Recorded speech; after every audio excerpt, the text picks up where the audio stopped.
L'économie autrement. Une émission sur le secteur public, la santé et l'économie sociale et solidaire.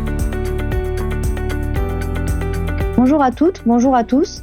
Soyez les bienvenus dans cette nouvelle édition de l'économie autrement, consacrée aux enjeux de la responsabilité sociétale dans le monde hospitalier. Je suis ravie de vous retrouver pour la première édition 2023 de l'économie autrement, en ce mardi 31 janvier. Au micro, Perrine Lahaye. L'économie autrement est l'émission mensuelle de Radio KPMG, destinée à décrypter les grands enjeux de l'économie sociale et solidaire, de la santé et du secteur public. L'édition de ce jour consacre 2 sujets d'actualité. La santé, avec une émission tournée vers l'hôpital, et la RSE. Je devrais plutôt dire la RSO, la responsabilité sociétale des organisations. La crise sanitaire nous a appris que la prise en compte des enjeux sociétaux, environnementaux et de gouvernance contribue à rendre nos organisations plus résilientes et plus performantes. Qu'en est-il à l'hôpital ? Depuis 20 ans, on parle de l'hôpital et de son modèle qui doit se réinventer. Mis à mal lors de la crise sanitaire, il a pourtant résisté et surmonté la pandémie. Mais les besoins sont toujours là. Pénurie de médecins, pénurie de personnel, grande fatigue des soignants, fermeture de services, fermeture d'établissements, salaire insuffisant. Au regard de cette situation, la RSO pourrait être perçue comme une injonction supplémentaire. À l'inverse, ne peut-on pas considérer que les enjeux sociaux et environnementaux seraient une réponse aux maux de l'hôpital ? C'est ce que demandera Erwan Carrier, associé de KPMG secteur public, dans le grand angle, à Stéphane Pardou, directeur général de l'ANAP, l'Agence nationale d'appui à la performance sanitaire et médico-sociale. Au programme de l'économie autrement aujourd'hui également, dans le Zoom, Alain Gousseau, président de l'association Solidarauto Rouen Métropole, coup de cœur du public lors des trophées de l'économie positive de KPMG. Mais commençons tout de suite cette émission avec l'édito d'Erwan Carrier. L'édito. Il faut parfois accepter de tomber à côté de la plaque. Lors de ses vœux au personnel soignant pour 2023, le président de la République évoquait la réforme de la tarification dans les hôpitaux. Tournant décisif pour l'avenir de l'hôpital, il s'agit ici de mettre fin à un dispositif stigmatisé depuis plus de 20 ans. Les services d'urgence sont en crise, les salles d'attente, notamment en pédiatrie, ne les emplissent pas, la pénurie de personnel soignant est plus que jamais d'actualité. Et pourtant, dans cette émission, ce n'est pas de la crise des urgences ou de la réforme de l'hôpital dont nous souhaitons parler, mais bien de responsabilité sociétale et environnementale. Parce que l'ambition de notre émission est aussi de permettre aux structures publiques, sanitaires ou de l'ESS de faire un pas de côté, de regarder leur économie, c'est-à-dire étymologiquement tout ce qui concerne l'administration de la maison, de regarder donc leur économie autrement. Nous avons fait le choix de consacrer cette édition à des questions qui font passer la T2A de la réforme ambitieuse à l'épiphénomène. Car la maison brûle depuis plusieurs années et surtout de plus en plus vite. Comme les collectivités ou les associations, les hôpitaux ne se voient pas encore imposer de fortes contraintes en matière d'environnement. Ce serait faux de penser que la direction des hôpitaux ne s'en préoccupe pas. Et il est rare de voir un projet d'établissement ou un projet médical partagé évoquer la gestion résiliente de ressources, la décarbonation des interventions sous toutes leurs formes ou des mesures en faveur de la biodiversité.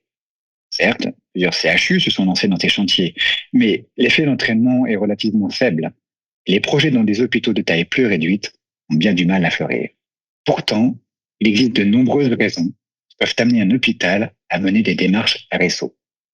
L'hôpital est un gros consommateur d'énergie, il est un producteur de déchets en masse et un centre névralgique de mobilité sur le territoire, aussi bien celle des patients que du personnel soignant.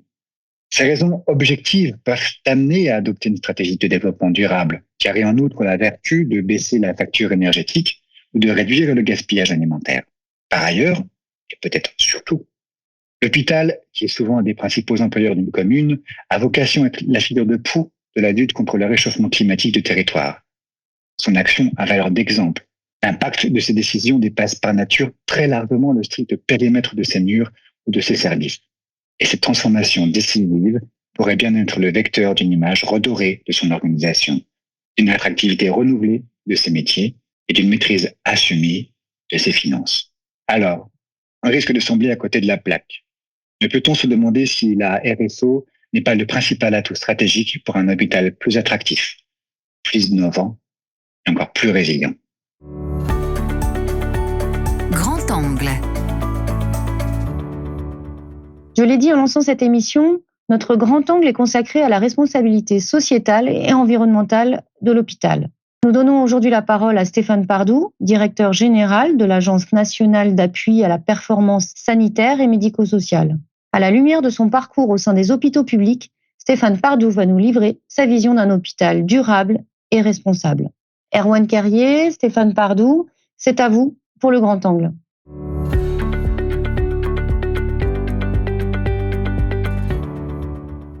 Bonjour Stéphane Pardoux.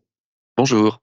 Pour nos auditeurs qui ne seraient pas familiers de l'ANAP, l'Agence nationale d'appui à la performance sanitaire et médico-sociale, pouvez-vous nous présenter ces missions en quelques mots ?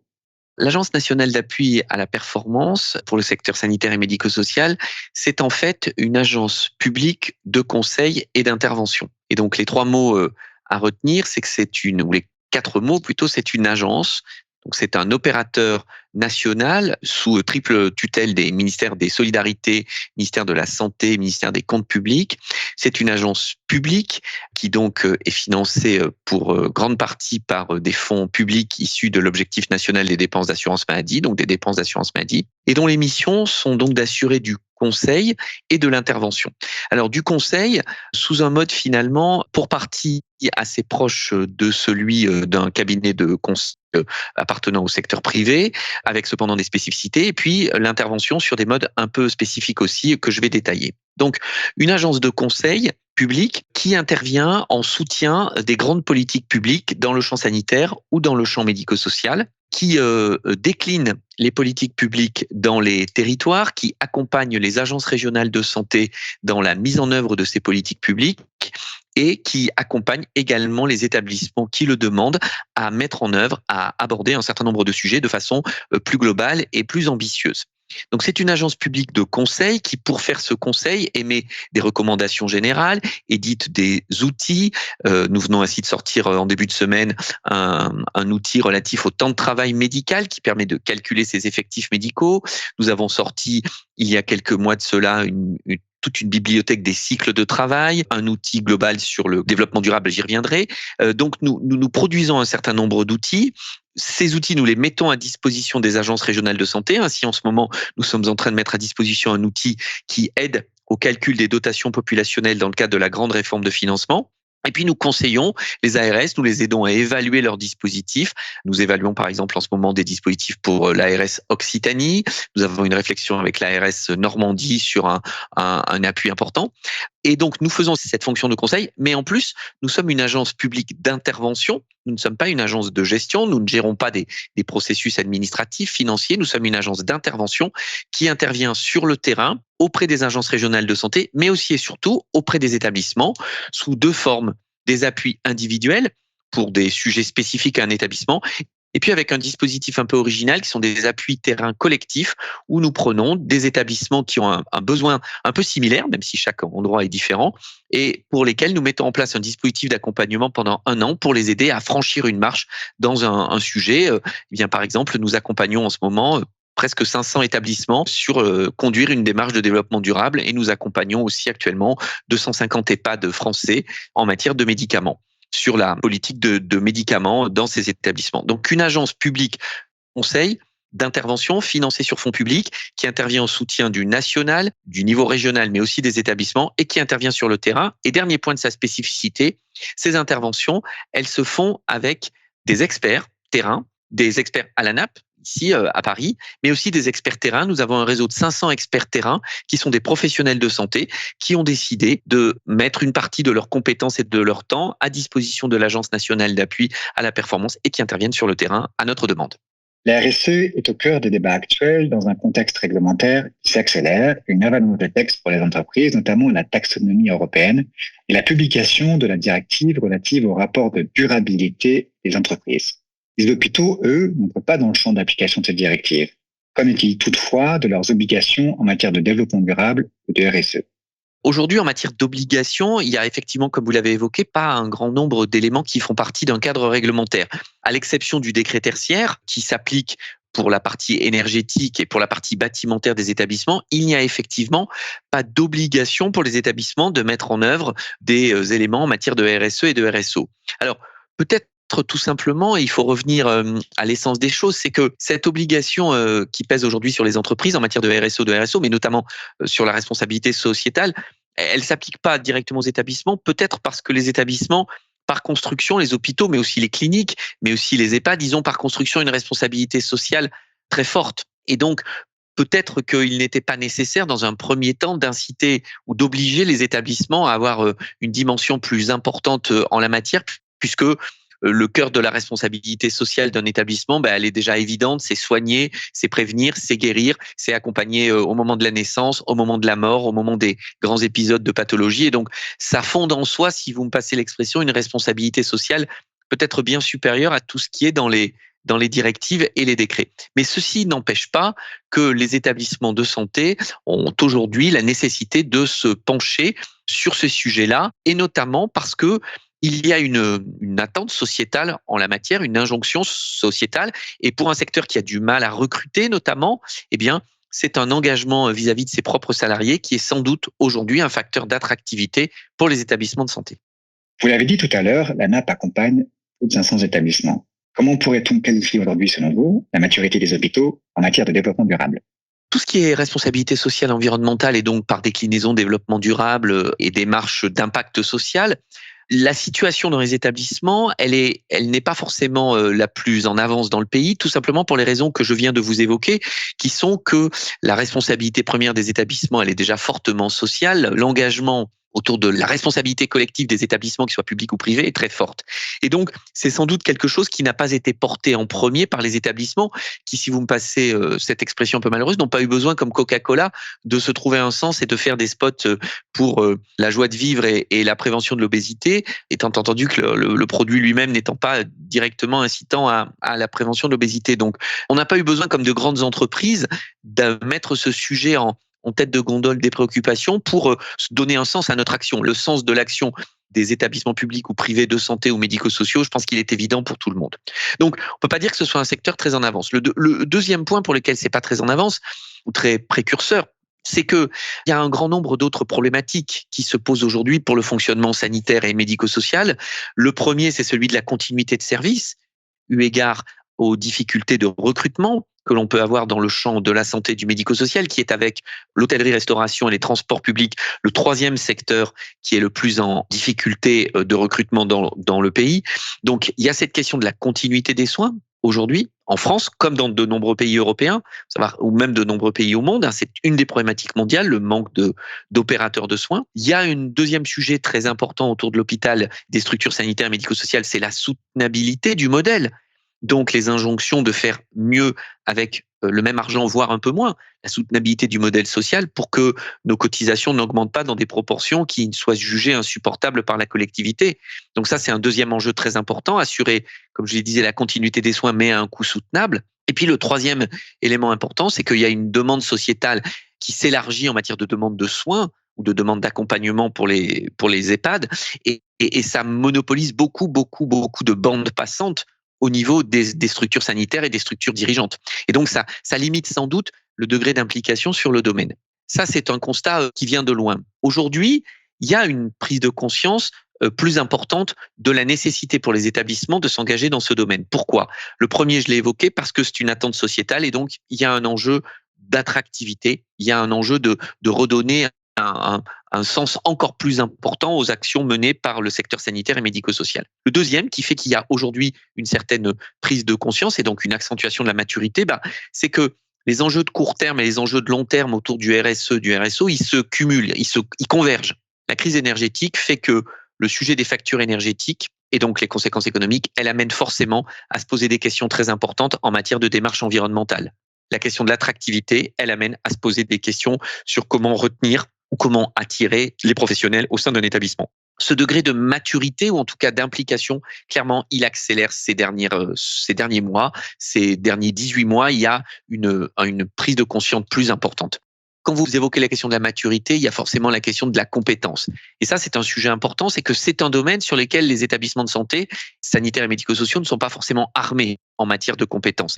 C'est la raison pour laquelle, par exemple, l'ANAP accompagne, à l'issue d'un financement de la CNSA et de la DGOS, l'ANAP accompagne le réseau des conseillers en transition énergétique et environnementale, 150 professionnels qui sont en cours de recrutement dans les structures sanitaires et médico-sociales qui ont été candidates, un réseau qui va être chargé de promouvoir les démarches de maîtrise énergétique et environnementale. C'est la raison pour laquelle nous accompagnons un grand nombre d'établissements, aujourd'hui, vous l'avez dit, dans une démarche de développement durable. C'est la raison pour laquelle nous sortons dans quelques semaines un travail sur devenir un établissement à impact, qui relie les questions d'établissement de santé, de responsabilité sociétale autour notamment des enjeux de liens avec l'économie sociale et solidaire, de projets à impact. C'est la raison pour laquelle nous sortons toute une série de travaux qui sont consultables sur le site anap.fr qui permettent aux établissements d'améliorer leur degré de maturité.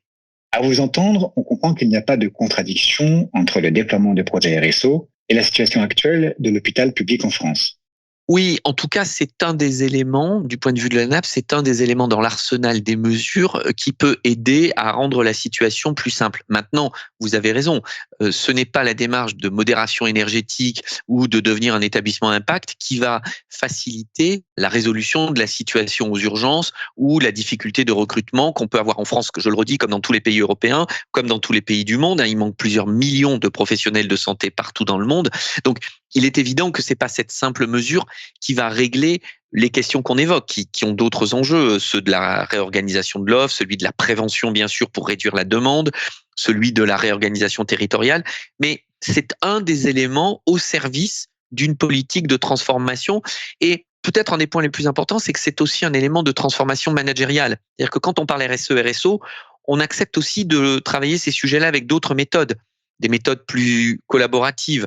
Le monde sanitaire et médico-social n'est pas caractérisé par du management très collaboratif. C'est un monde violent, c'est un monde dur, c'est un monde exigeant dans lequel les lignes managériales sont encore extrêmement fortes, extrêmement puissantes, qu'elles soient médicales ou administratives.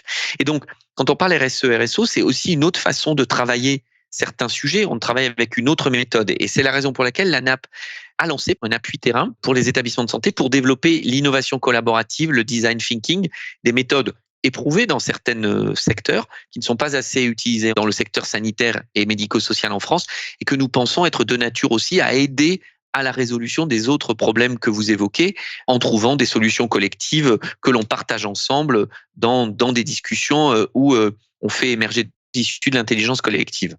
Concrètement, quelles sont, selon vous, les mesures prioritaires à prendre dans les hôpitaux en matière de RSO? Quel rôle peut jouer l'ANAP dans leur montée en compétences?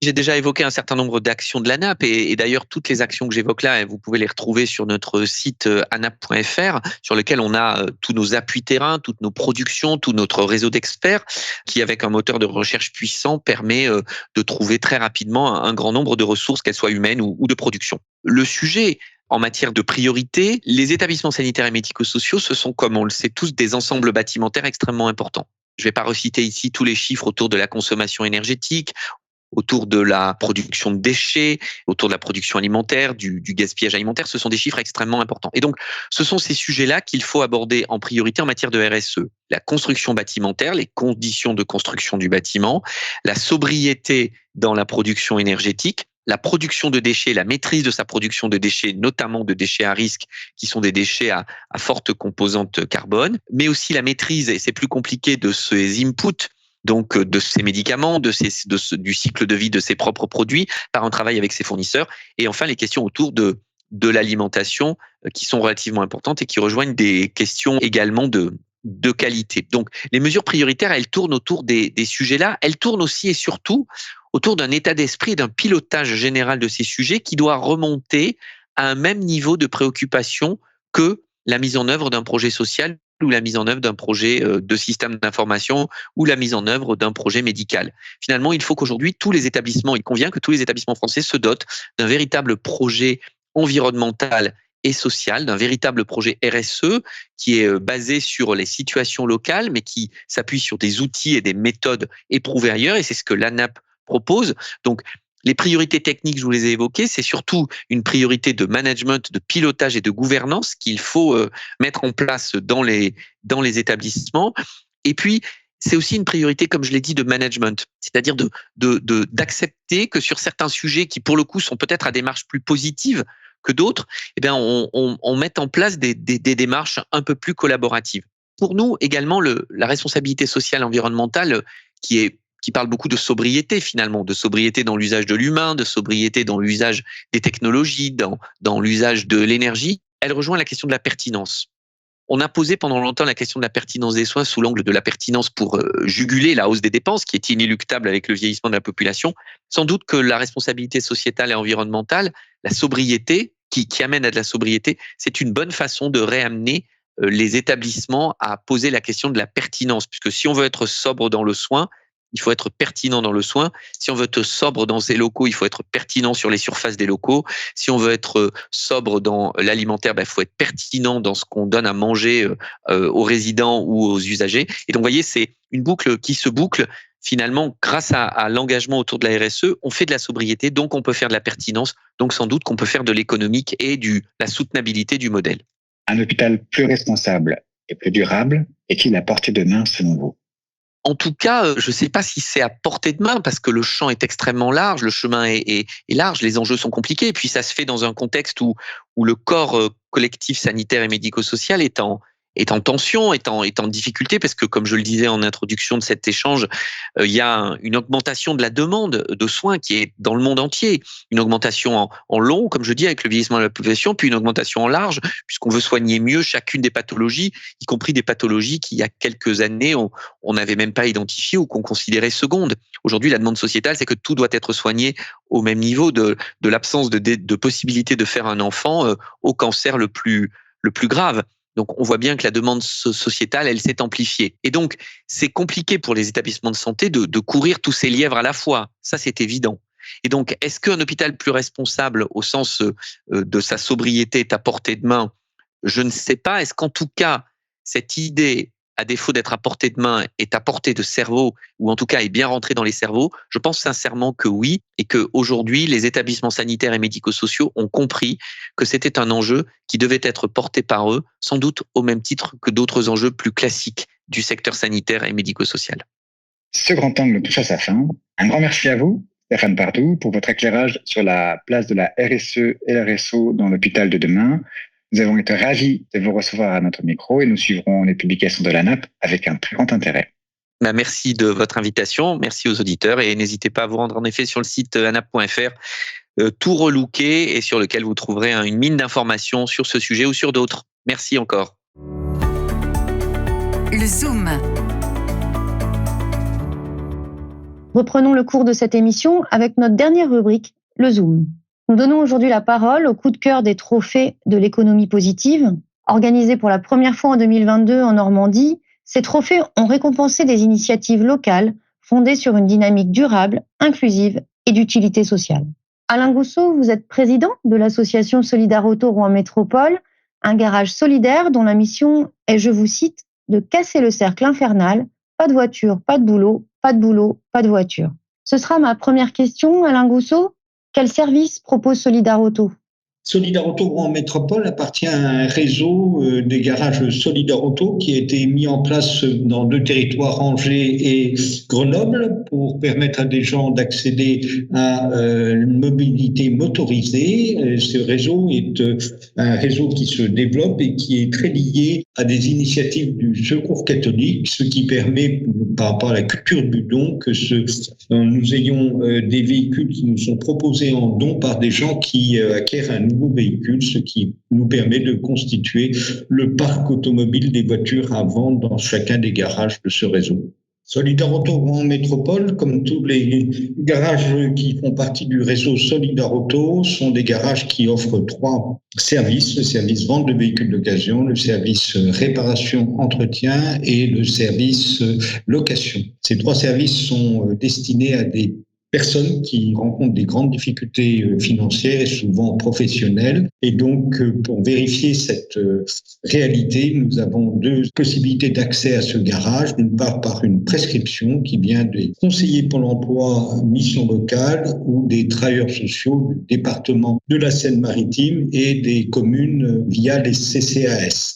Et deuxième possibilité pour le service réparation et location, c'est de pouvoir justifier qu'ils ont un quotient familial inférieur à 700, ce qui leur permet aussi, pour ceux qui ont des familles nombreuses, de pouvoir accéder à des aides de la caisse d'allocation familiale pour faire des réparations et acheter des véhicules d'occasion au garage. Solidar Auto concilie transition écologique et inclusion sociale. Quels sont les projets de Solidar Auto pour aller encore plus loin dans cette démarche ? Tous les garages Solidar Auto ont depuis leur ouverture, c'était en 2016, une préoccupation par rapport à l'aspect environnemental.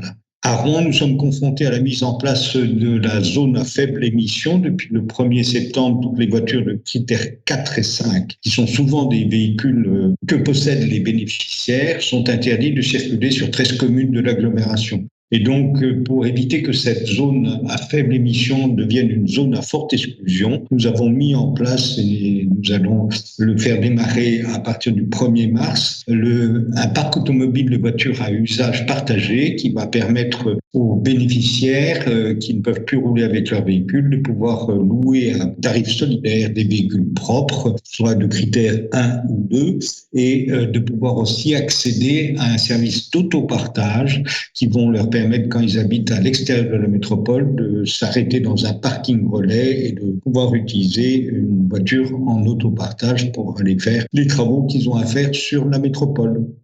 Merci Alain Gousseau d'avoir présenté sur nos ondes cette belle initiative solidaire.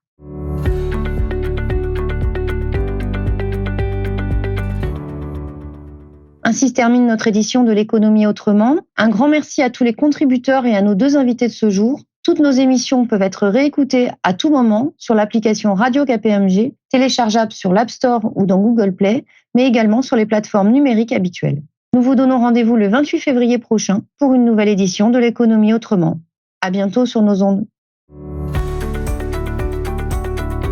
L'économie autrement, une émission de Radio KPMG.